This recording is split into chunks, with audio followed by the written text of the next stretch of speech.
And I believe that the comments were made based on a lack of understanding as to what occurred. Straight ahead on DC News Now at 9, controversy in Loudoun County over a mistaken release from jail. Tonight, weeks later, prosecutors and law enforcement playing the blame game. Plus, the numbers are staggering. More than a dozen pedestrian deaths in Prince George's County just this year. Most recently, an overnight hit and run. We're at the scene with the efforts to save lives. And a frigid night is ahead of us. Some of the coldest air we've had since last spring. Just how low will those temperatures get? We'll let you know in just a bit. All right. Thanks, Damon. Good evening. Thanks so much for joining us for DC News Now at 9. I'm Annalisa Gale, filling in for Tasmin Mahfouz and Chris Flanagan. We start in Loudoun County, where a Virginia man is accused of stabbing a woman to death, is now out of jail more than 24 hours too early. Weeks later, the confusion behind that mistake is leading to finger pointing between prosecutors and law enforcement. Northern Virginia Bureau reporter Max Marcilla joins us now live from the Loudoun County Courthouse, where the prosecutor doubled down, defending her actions again today at a press conference. Max, this all comes after the prosecutor received some criticism from a fellow Democrat. Tell us about that. That's right. Well, the suspect is behind bars once again after a couple of weeks, but Supervisor Kristen Umstattd is blasting the Commonwealth's attorney, Buta Biberaj, saying that she's blaming deputies for her own missteps. But today, Biberaj punching back, saying that this was a communication error and her actions were justified.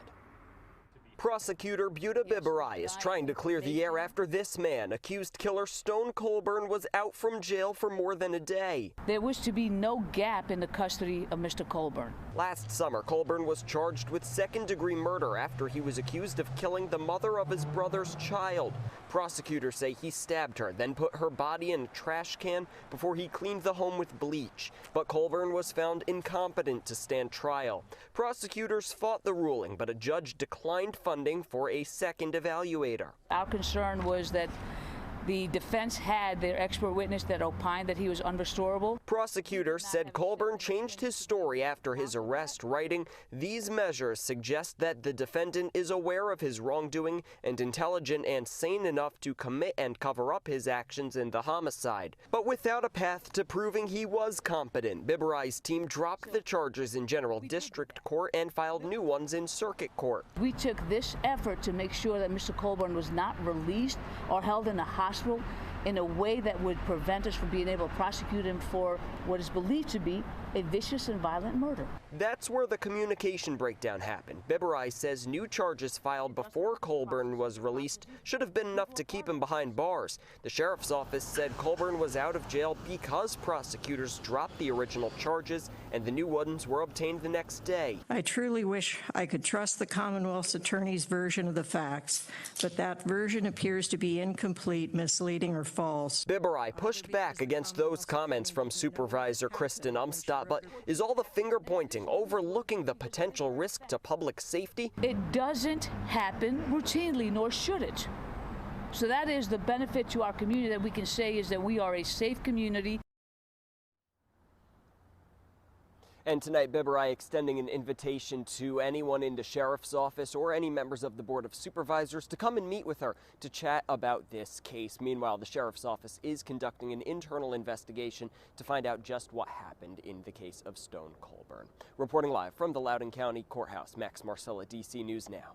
Thanks, Max. Well, turning to weather now, you're looking at the first snowfall in West Virginia. Yep, and it's only October. This is video from Snowshoe Mountain Ski Resort. The person filming says the wind gusts were absolutely howling. The ski resort called the early snowfall magical. Well, I don't know about that one. All right, it's time to get a check on that forecast with meteorologist Damon Matson. Damon, I definitely had to turn my car on today and sit in there for 10 minutes just to defrost, which I thought was early too. Yeah, a lot of folks had to do that, I'm sure, this morning too. And yeah, we're getting to that time of year where this colder air does start to work in. So yeah, that's what we're expecting as we go into the night tonight. Not the snow like we saw in the videos there, though. We did have that across far western Maryland and West Virginia. But yeah, the cold temperatures, those are going to be far-reaching tonight. And we have freeze warnings across all counties west of Interstate 95 and even over into Charles County in southern Maryland.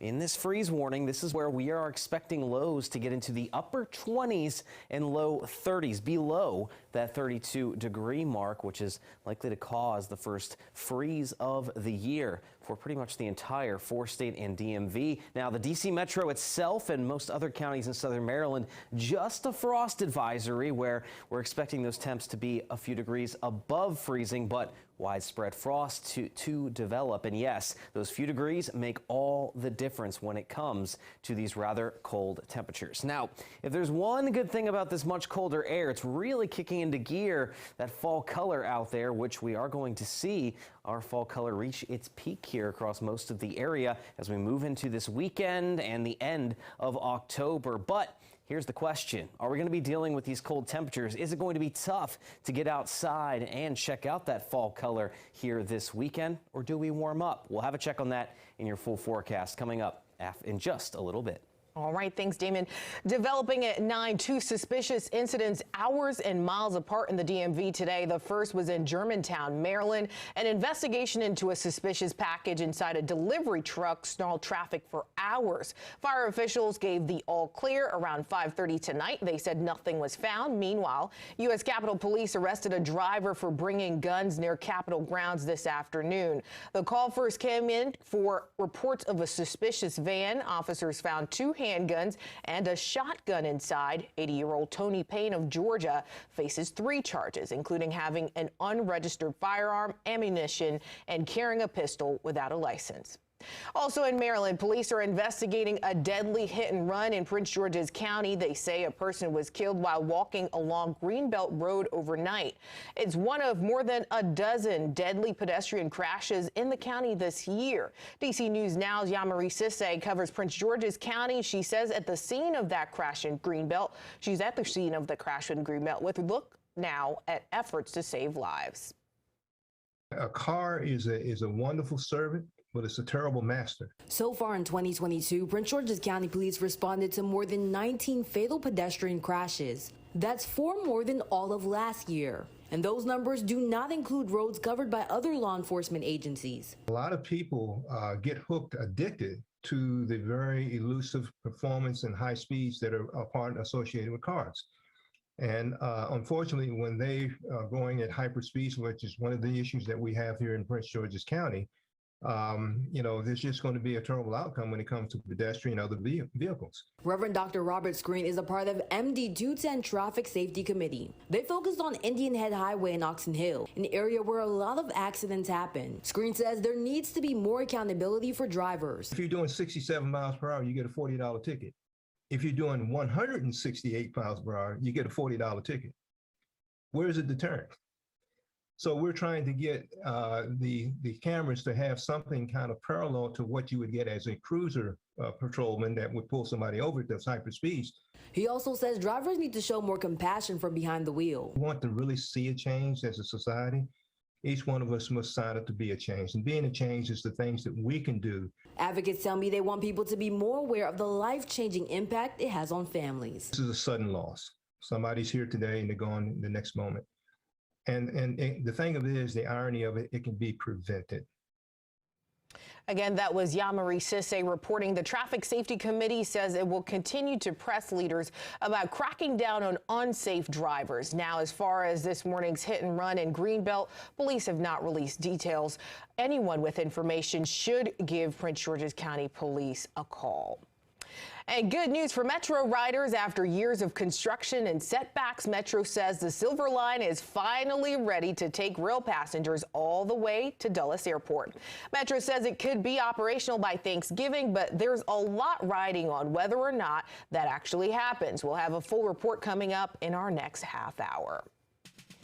Well, still ahead, a man accused of raping a woman in her hotel room is caught by police in D.C. We're live tonight with more on that suspect and how police tracked him down. Plus, fired up with the election weeks away, one Maryland firefighters union is sounding the alarm on a ballot question that could break their agreement. We'll be right back.